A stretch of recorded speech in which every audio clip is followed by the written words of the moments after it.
Hi guys, welcome back to my channel and welcome to the second edition of Keto Living with me. So I'm really excited about today. Forgive the disheveled look, you know, I just got home from work, and so tonight we're going to have Fathead pizza, and I'll tell you a little bit more about that later.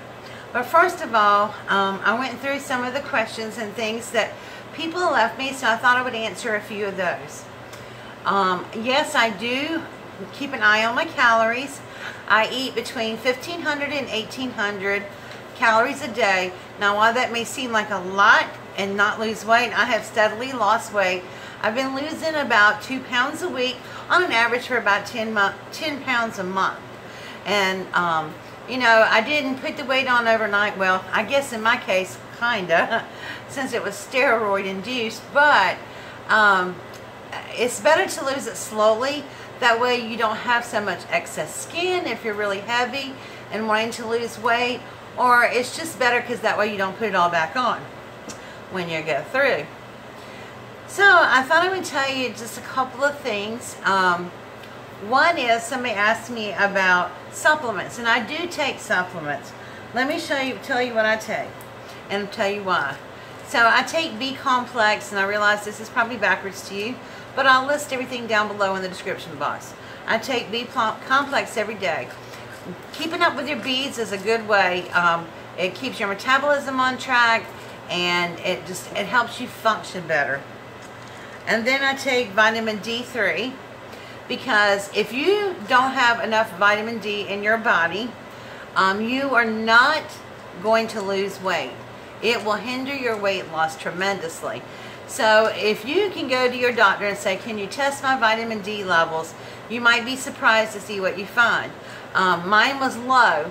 And contrary to popular belief, you cannot get enough vitamin D for being out in the sun. Vitamin D doesn't actually give you, being out in the sun doesn't actually give you vitamin D. It helps you metabolize vitamin D. So if you're not getting enough in the foods and stuff, then you need to take it. And I take vitamin D every day. And then I take something called optimal omegas. We all know that omega-3s and stuff are healthy for us, but the optimal omega, sorry, I can't speak either today, is a formula developed to provide essential fatty acids in ratios that promote a healthy lifestyle. And it has things like flaxseed oil, fish oil, omega-3 fatty fish oil, and just, you know, all natural.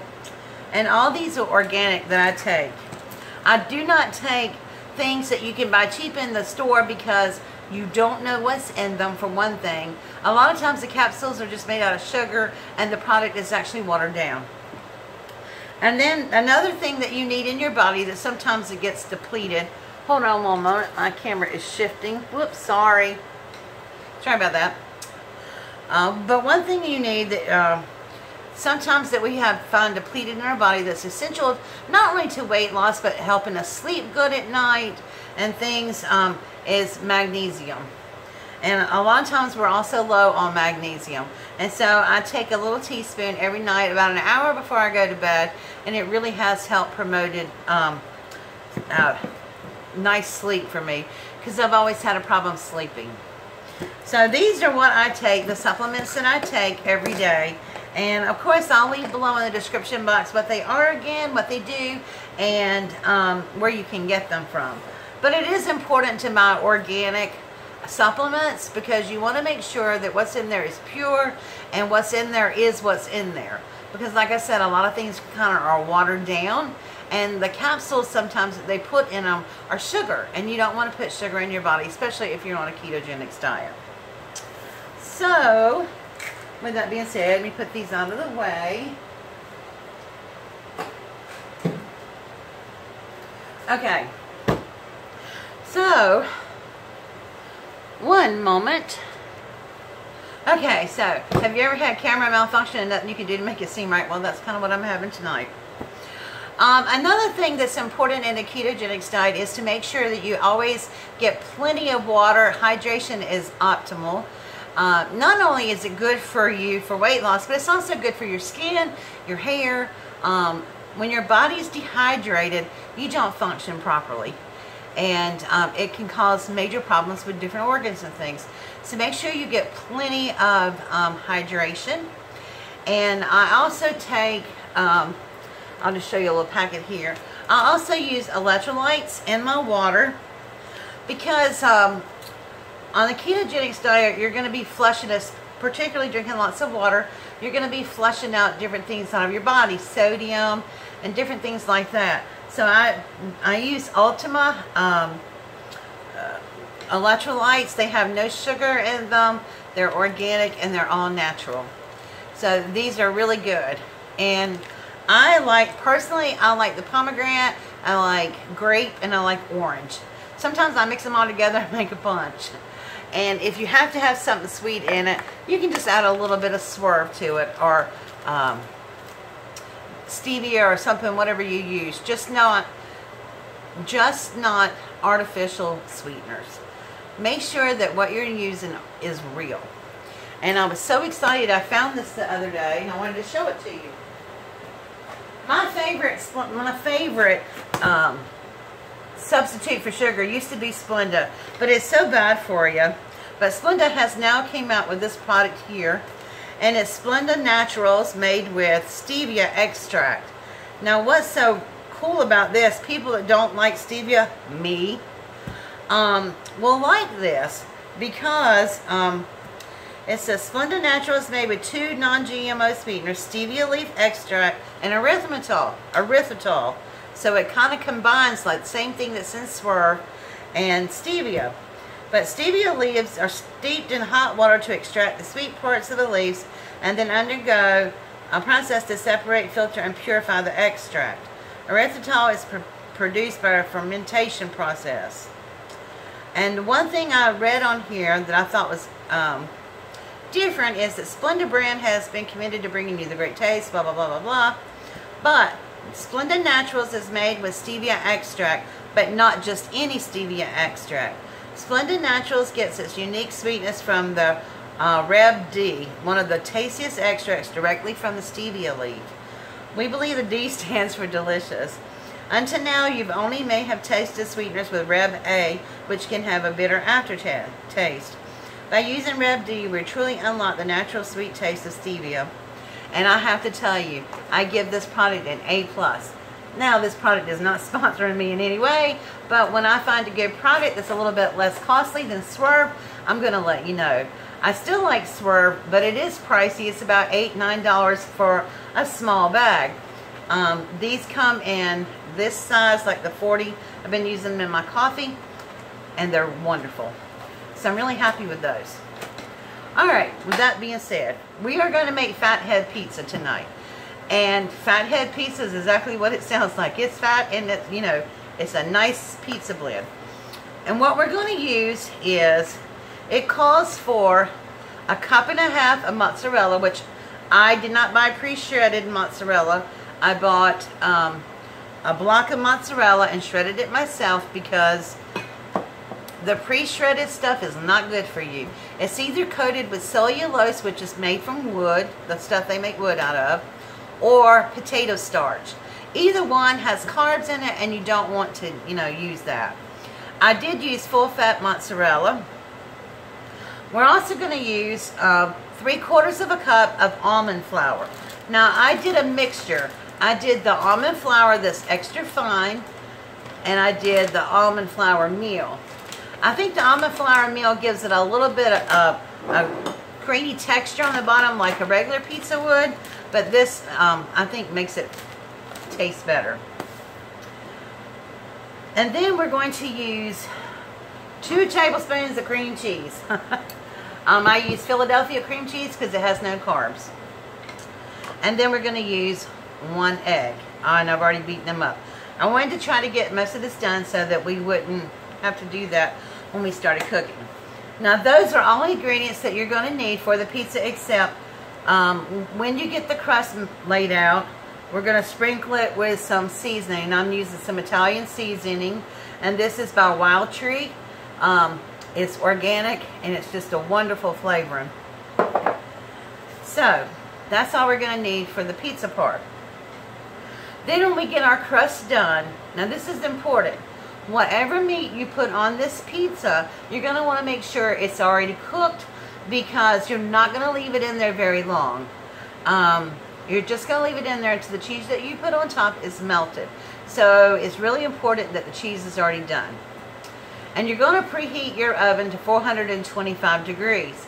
Now mine's already preheated, heard it go beep a minute ago. Now I will say, I hope you can hear me over the fan, but I live in a small apartment. My heat and smoke detector is just right above there. When I open this door at first and the smoke comes out, because it always smokes, it's going to set the alarm off, and I don't want to burst your eardrums. So I'm going to try to prevent that by turning the fan on. So once the pizza crust is done, we're going to use, this says a serving is 1/3 of a cup, and it has 2 carbs in it. This is what I use. I use Rez homemade sauce. It's all natural, organic pizza sauce. I don't use quite 1/3 of a cup. I may not even use all of this. Then we're going to add some more mozzarella cheese on top.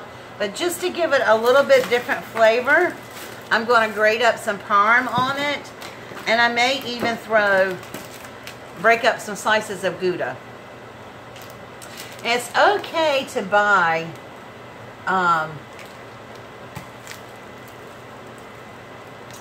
pre-sliced cheese in Sargentos, because they don't use the potato starch on it.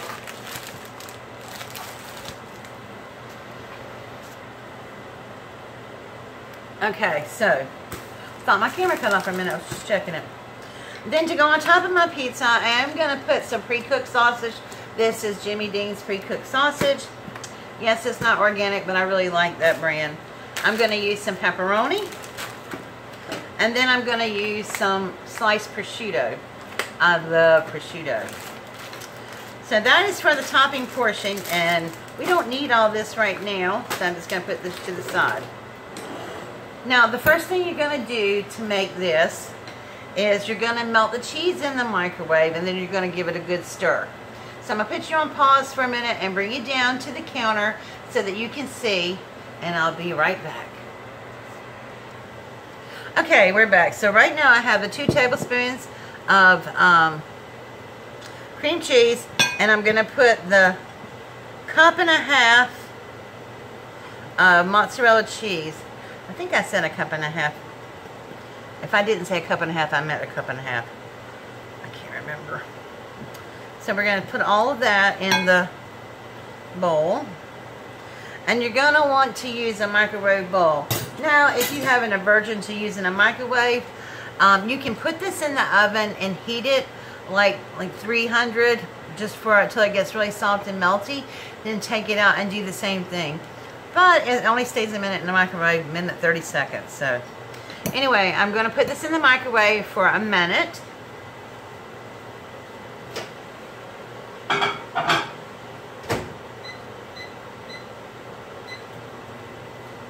And while that, oh, sorry, I did forget something. While that is going, I'm going to go ahead and prep my pan. Now, I'm not going to use my pizza stone because, quite frankly, I think it would stick. But this is the best thing to use, parchment paper. You're just going to tear a sheet of parchment paper. Turn it over this way so it doesn't. And the other thing I'm going to use, I'm going to use a little bit of cooking spray on my hands when we get to the pizza where you start kneading it. And this is my Pampered Chef oil thing. You just take the top and you pump it a few times. And then you spray your hands with it. I'm not going to do it yet, though. Okay, so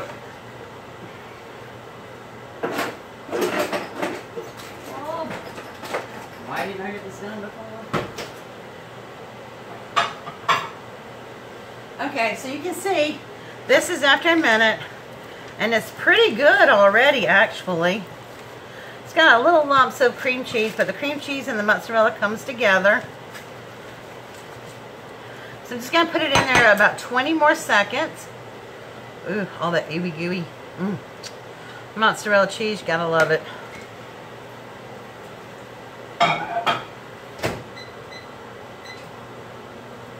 So I'm hoping I can actually fix this on a little note. I usually double and sometimes triple because I have a huge pan that I usually make this in when I have people coming over to eat with me.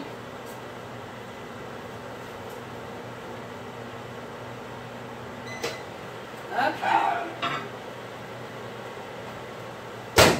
Now you will need to be careful because this is very hot and you see it's very stirrable right now. Now if I were to pour that egg in on top of this right now, it would scramble them eggs, and I do not want scrambled eggs in my pizza crust. So what we're going to do is I'm going to stir this around just a few more seconds here. Now as you're working with this, you do kind of have to work quickly because it will harden up. And if it gets too stringy, just throw it back in the microwave. So the first thing I'm going to do is I'm actually going to put the almond flour in first, because this actually coats it and then keeps the egg from scrambling. So then I'm going to put the egg in, and then I'm going to start mixing that all in. And it works in fairly well. Like I said, you got to move fast. You want to try to work all that almond flour in. Okay. Okay, y'all. This is what you have to do to kind of make it just like any dough. You kind of got to work with it with your hands. My hands are clean, but it's just me and the dog's going to be eating it. So you want to try to get all this worked in as best as you can. Just knead the dough, stretch it a little bit. See, it does work like dough, even though it's mostly cheese.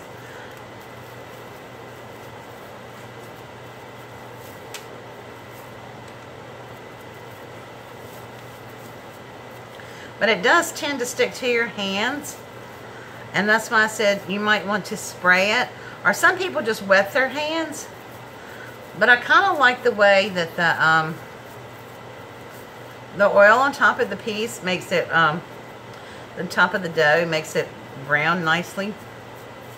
Okay, this is probably good. Alright, so I'm going to move the bowl out of the way.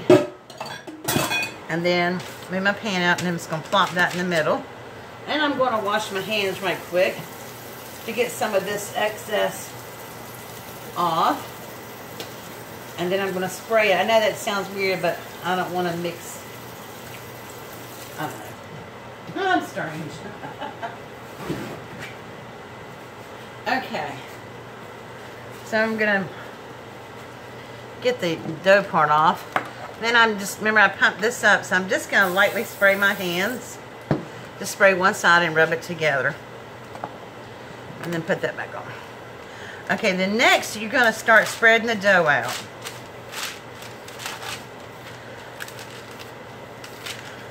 And you just keep working it.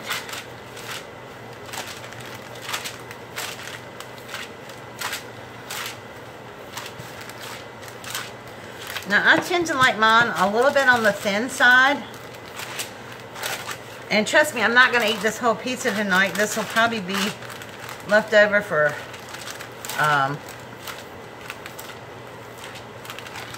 lunch tomorrow. But you're going to get it spread out as best you can. If it doesn't cover the whole pan, it's no big deal. And if you tear a little hole in it like this, no big deal, y'all. It's cheese. It's going to spread out a little bit, and it'll cover that up. Didn't get quite enough oil on my hands. Take this and just stick it down in there somewhere. Now, what we're going to do, after I wash my hands again, I like to wash my hands often.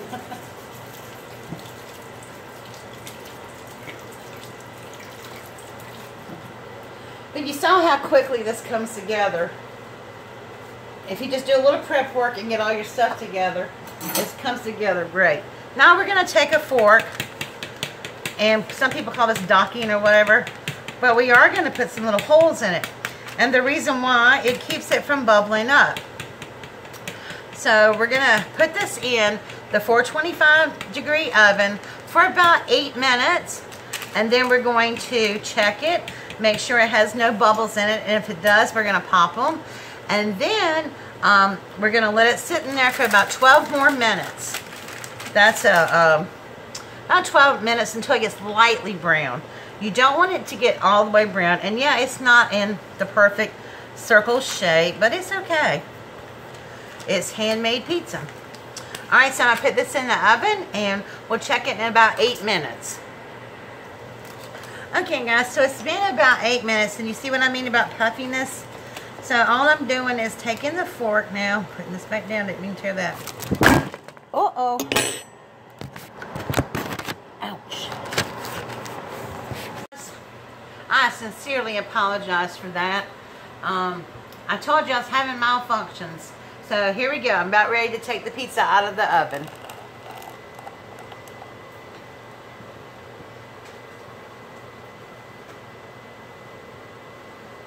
Ooh, and it is hot. Hot. Okay, all I did a few minutes ago was to poke the holes, you know.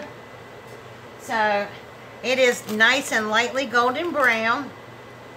So the next thing we're going to do, so I'm going to put these gloves down for a moment, is we're going to put our seasoning on. Like I said, with the Wild Tree seasoning.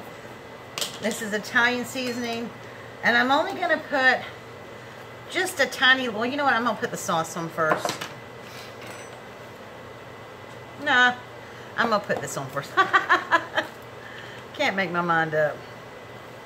Stir this up just a little bit. I'm only going to put like maybe just a half a teaspoon, if that. Because, you know, seasonings do have carbs in it. But I've calculated everything that's going in this pizza. And now it's going to have a ton of fat. That's no lie. It's called Fathead Pizza for a reason. What did I just do with the top of that? Whatever. But the whole pizza has 9 net carbs. So if I wanted to, I'm allowed 20 carbs a day. And I have not gotten anywhere near that today. I've only had 3 carbs today because I knew I was making this tonight.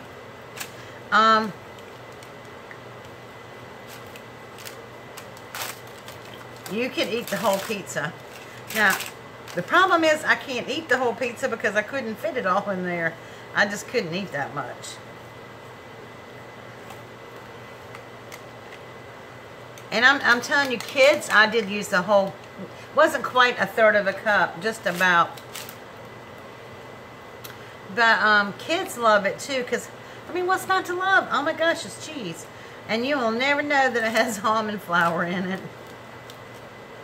Okay, so what we're going to do, put this in the water over here. Now, I'm going to put a pepperoni on it. I like meat lovers pizzas, so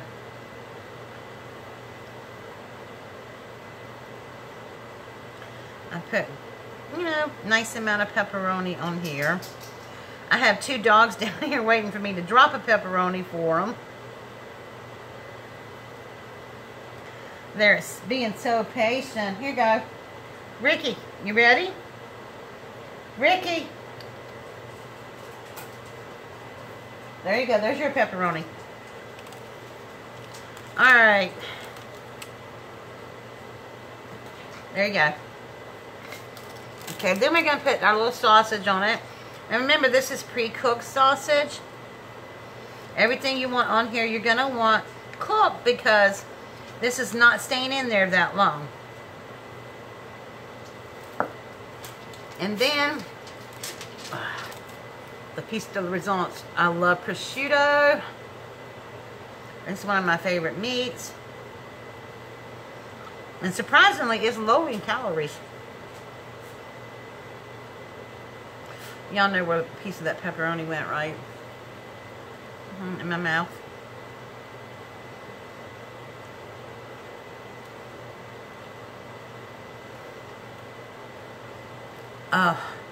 Yeah, I had to stand back. I'm about to drool, and this pizza is so good. I mean, come on. Who wouldn't want to eat this, right? Okay, so now I'm going to get my little shredder here. This is also Pampered Chef. Y'all, I use a lot of Pampered Chef stuff. Mainly because my daughter sells it, but I really like it. And this gives nice shards. It doesn't like make it so that it's so tiny that you can't see it. I love being able to see that on the pizza. And I will probably put a little bit more on there when I get it out of the oven. Okay, so now we're going to take our mozzarella and we're going to spread that on there.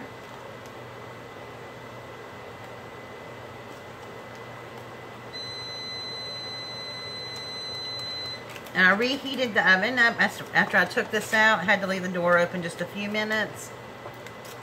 So, thinking, do I need more cheese?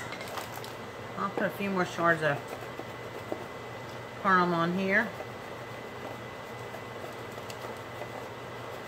Now, if you want ooey gooey pizza that's, I mean, just like dripping in cheese, you can have that. As long as it doesn't have carbs in it. It doesn't add any extra carbs to the pizza. As a matter of fact, I have some smoked Gouda. And that would give it a different flavor besides just mozzarella. Now I'm not going to put much on here because, I mean, it's got a lot of cheese on it. I'm just going to tear just a few little pieces. But Gouda is one of those cheese that melts so nicely.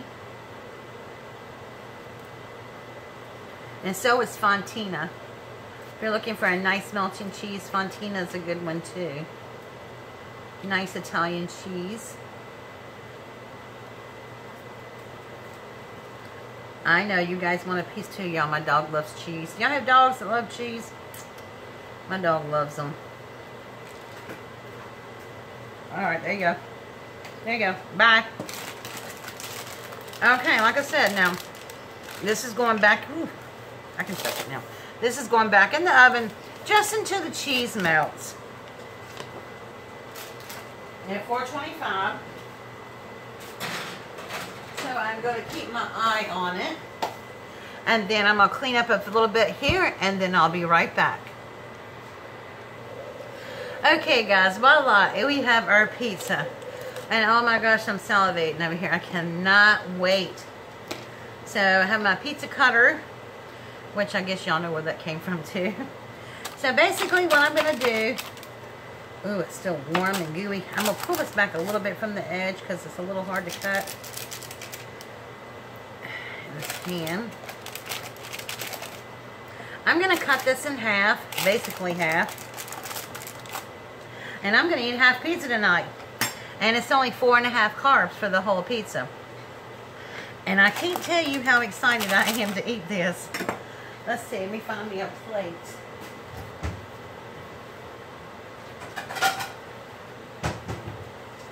Oh, and a spatula.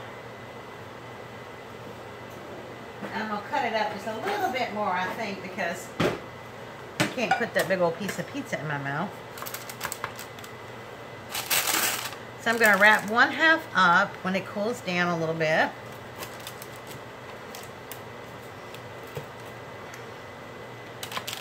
And I might not even need a half, to tell you the truth. It is so filling. I should just take this out and put it on my pizza stone. Oh my gosh, y'all, look at that. And give me a second and I'll take a bite, but man, oh man, is this hot. Okay.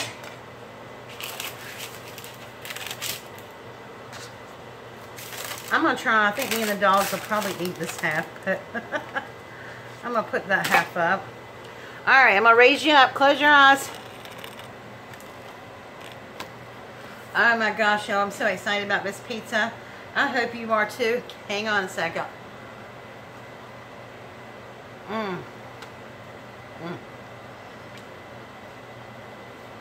That is so good.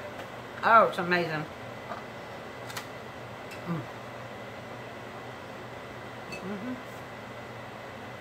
All the seasoning and the tomato sauce and the crust feels like real pizza.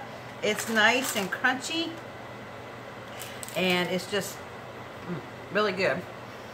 So I hope you give this recipe a try. Again, I'll list it below in the description box. And once again, I apologize for dropping you, and I apologize for this being so late, but as you know, this was my dinner tonight, so I had to wait to get home to cook it. Alright guys, thank you so much for watching. God bless, and I hope you'll tune in next week for episode 3 of my keto journey. And oh, I'm going to ask you a favor. So this week, if you have a recipe that you dearly love, but it's not keto friendly, just write it down below in the description box, and I'll see if I can't turn it into a keto friendly meal for you. Alright, God bless. Bye!